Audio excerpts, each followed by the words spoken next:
Studio में खुश आमदीद कहेंगे। नाज़रीन, हम चाहते हैं कि आपके साथ टाइम टू टाइम कुछ ऐसी इन्फॉर्मेशन, कुछ ऐसी चीज़ें शेयर करते रहें कि आपके लिए वो फ़ायदेमंद हों। आज है जी 1 सितंबर और अल्जाइमर्स और डिमेंशिया एक ऐसी बीमारी है जिससे आगाही के लिए ये पूरा मंथ मनाया जाता है। अब बेसिकली ये है क्या, इसकी अलामात क्या हैं, कौन से लोग जिनमें ज़्यादा चांसेस होते हैं इसका शिकार होने के, मर्द, ख़वातीन, किसी स्पेसिफिक एज में जाके आपको ये बीमारी होती है।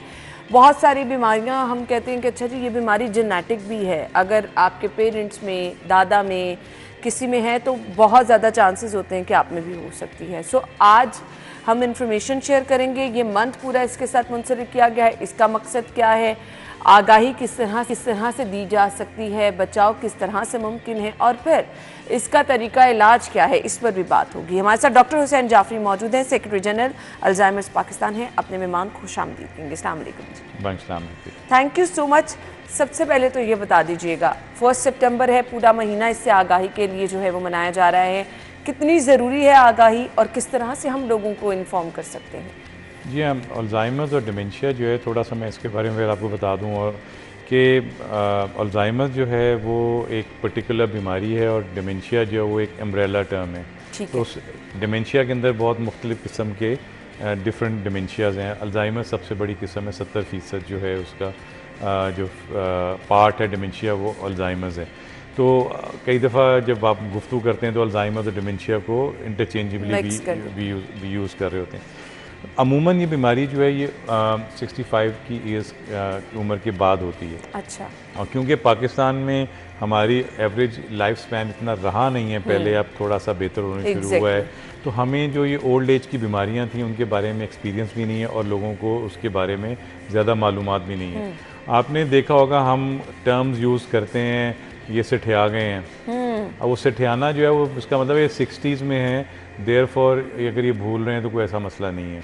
या आपने पंजाबी में कहते हैं सतरी बतरी हो गए हैं। वो सतरी बतरी का भी ये मतलब है कि हमने अपनी लोकल टर्म्स कॉइन की हुई हैं कि ये अगर इट्स बिकॉज ऑफ एज।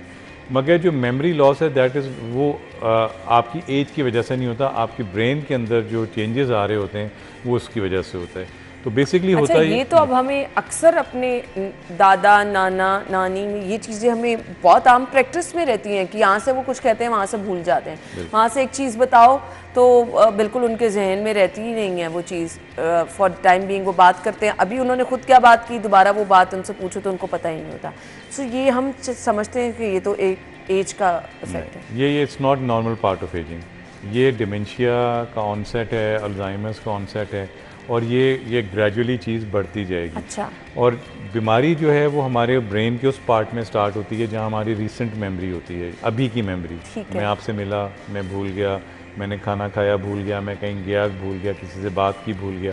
जो रिसेंट मेमोरी है ना वो अफेक्ट होती है क्योंकि वो स्टार्ट बीमारी उस ब्रेन के हिस्से से स्टार्ट होती है और ब्रेन में डीजेनरेशन होती है, यानी ब्रेन के सेल्स मरना शुरू हो जाते हैं। तो ब्रेन के सेल्स ऐसे सेल्स हैं कि अगर वो डीजेनरेट हों तो वो रीजनरेट नहीं होते दोबारा, वो दोबारा ठीक नहीं हो सकते। तो फिर ग्रेजुअली ये बीमारी बाकी पार्ट्स ऑफ द ब्रेन को मूव करती है और वो जो उस ब्रेन का पार्ट का जो फंक्शन होता है वो उसको भी इफेक्ट करती जाती है। तो पहले स्टार्ट होती है मेमोरी से, रिसेंट मेमोरी से, फिर आपकी लैंग्वेज, आपकी कैलकुलेशन, आपका बैलेंस, आपकी हर चीज़ उससे अफेक्ट होती रहती है। और ये ज़रूरी बताना बहुत ज़रूरी है कि जो लॉन्ग टर्म मेमोरी है ना, जो आपकी दूर पुरानी मेमोरी है, वो बहुत एंड में जाती है। तो इसीलिए जो हमारे यहाँ पर अक्सर फैमिलीज़ फिर इसको मानती नहीं हमारी, जब हम उनको बताते हैं वो कहते हैं नहीं जी इनको तो 50-50 साल पुरानी बात याद है, इनको तो अपने बचपन की बातें याद हैं, तो इसलिए आपकी बात ठीक नहीं है। तो ये मैं उसके रीज़न ये है कि वो लॉन्ग टर्म मेमोरी एंड में जाती है। इसलिए अब जब मेरी रिसेंट मेमोरी नहीं काम कर रही तो मैं अपनी लॉन्ग टर्म मेमोरी में चला जाऊंगा, मैं ज़्यादा बातें उसी टाइम की करूंगा, वही बातें करूंगा, because you know I am more comfortable in that. जब मैं रिसेंट में आऊँगा, इस वक्त में आऊँगा तो मुझे कन्फ्यूजन होगी, मुझे समझ नहीं आ रही होगी कि मुझे चीज़ें क्यों नहीं क्लियर, मैं क्यों नहीं बता पा रहा। तो ये भी एक बहुत बड़ा है। ये डॉक्टर साहब बहुत आम प्रैक्टिस है, हम अपने बड़ों में बूढ़ों में ये चीज़ें देखते हैं। इवन एक स्पेसिफिक एज कुछ लोगों को 50s के बाद भी हो जाता है, एक ही बात बार बार रिपीट करे जा रहे हैं या फिर बात कह के भूल रहे हैं। अब हम तो कहते हैं ये एज का मैटर है, ये बीमारी नहीं है। आपने कहा ये बीमारी है, हर बीमारी का कोई इलाज होता है, तो क्या ये काबिल इलाज है? नहीं जी, ये काबिल इलाज नहीं है, अभी तक नहीं है। हमारे पास कुछ दवाइयाँ ऐसी ज़रूर अब आनी शुरू हो गई हैं जो इसका डाउनहिल प्रोसेस है उसको स्लो कर सकती हैं। ठीक है। वो भी कुछ मरीज़ों में। असल मसला ये है कि अभी तक साइंस को यही नहीं पता चल सका कि इस बीमारी की वजह क्या है, हमें कॉज ही नहीं मालूम। अच्छा। जब हमें कॉज ही नहीं मालूम तो हम उसका इलाज भी अभी तक बहुत सारे नहीं लोग कर कहते हैं कि बड़े इस तरह की चीज़ें इसलिए करते हैं कि टाइम नहीं उनको दे पा रहे होते, उनसे दूर हो जाते हैं लोग। क्या ये भी इसकी रीज़न होती है? नहीं, इट्स नॉट द रीज़न। बात यह है कि नेचुरली अगर आप कोई बंदा आइसोलेशन में है और वो सोशल उसकी जो लाइफ है वो ख़त्म हो रही है, वो जो बीमारी के इम्पैक्ट को सिग्निफिकेंटली इंक्रीज़ तो कर देगा, मगर उसकी वजह से शायद बीमारी उस वक्त ना हो। ठीक है। ये जेनेटिक है? अगर जेनेटिक बहुत कम, उसका कंपोनेंट बहुत कम है। अगर किसी को जेनेटिक ये हो तो वो फिर अबाउट 50 ईयर्स से प्लस या 50 ईयर्स के अराउंड उसको हो जाती है और वो काफ़ी सीवियर भी होती है, तो मगर जेनेटिक कंपोनेंट बहुत कम है। हम तमाम लोगों को, जितने मर्द औरत, जितने हम तमाम रेसेस, सब के अंदर सबको इक्वलेंट चांस है कि हमें किसी को भी इसमें कोई नहीं कि बंदा हम अक्सर सोच लेते हैं कि बीमारी मर्दों में ज़्यादा होती है, ये ख़वातीन में ज़्यादा होती है, सो इसका इक्वली चांस है? इसका ऑलमोस्ट इक्वली, औरतों का बहुत माइनर सा ज़्यादा है, बट और उनकी शायद एवरेज लाइफ स्पैन भी मर्दों से थोड़ी सी डॉक्टर साहब ऐसा है कि जो बहुत लोग सेंसिटिव होते हैं उनको ज़्यादा चांसेस होते हैं, जो लोग बहुत ज़्यादा सोचते हैं उनको चांसेस ज़्यादा हो सकते हैं? क्योंकि हमारे यहाँ डिफरेंट पर्सनैलिटीज़ भी हैं ना लोगों की।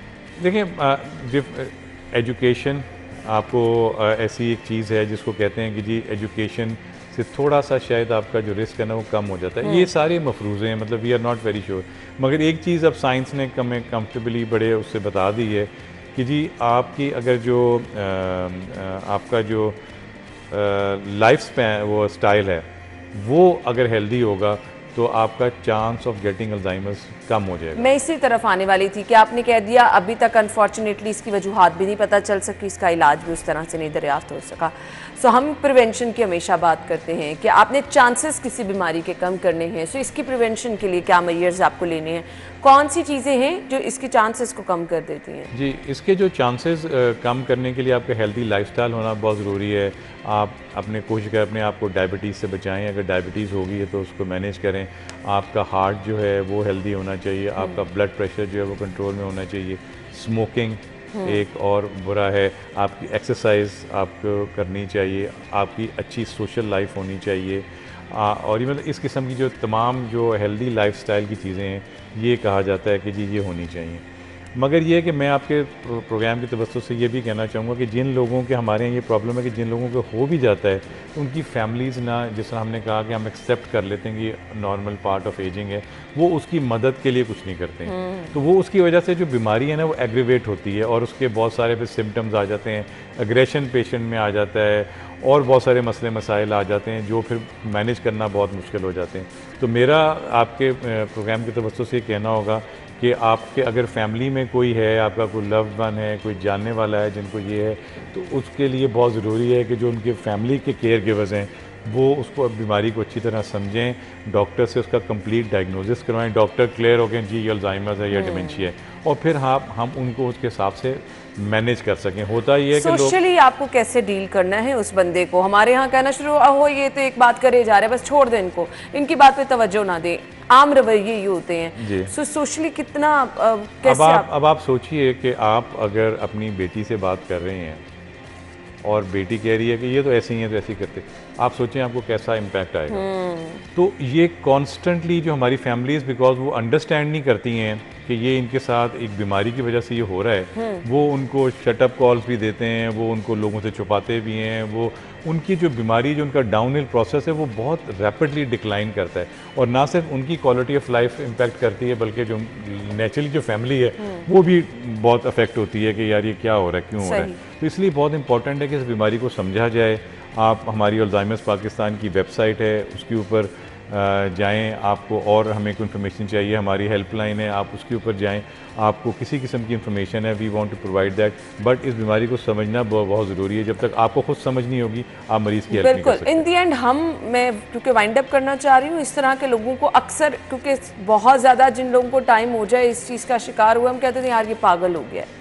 सो ये कोई पागलपन तो नहीं है? नहीं, ये पागलपन नहीं है, ये ब्रेन की डिजीज़ है जो हमारी ब्रेन की मुख्तलिफ सलाहियतों को वो इम्पेक्ट कर रही है, और वो स्टार्ट जैसे मैंने कहा कि वो रिसेंट मेमोरी से हो रही है, मगर बाकी चीज़ों को भी इम्पेक्ट कर रही है। बट ये malfunctioning of the brain नहीं हो रही है, ये डीजेनरेशन ऑफ द ब्रेन हो रही है, जिसकी वजह से वो सेल वहाँ के अफेक्ट हो रहे हैं, तो वो जो सलाहियतें हैं वो लूज़ होना शुरू हो जाती है। मैसेज क्या देना चाहेंगे देखने वालों को? बस मैं यही मैसेज देना चाहूँगा कि जी अल्जाइमर्स का ये महीना है, आप जितने लोगों को मिले, मैंने आपसे बात की, आप बाकी लोगों को बताइए कि जी ये क्या बीमारी है। अगर आपके कोई जानने वालों में, आपके लव्ड वन में कोई ऐसा मरीज़ है, बहुत ज़रूरी है कि उसका डायग्नोसिस हो। डायग्नोसिस होगा तो आप उसकी हेल्प कर सकेंगे। और अल्जाइमर्स पाकिस्तान साइट हमारे पे जाके आपको टेलीफोन नंबर भी हमारे मिल जाएंगे, आप हमसे रब्ता कीजिए। आपको किसी किस्म की इन्फॉर्मेशन चाहिए, we are there to help. Thank you so much, बहुत बहुत शुक्रिया आपके कीमती वक्त के लिए।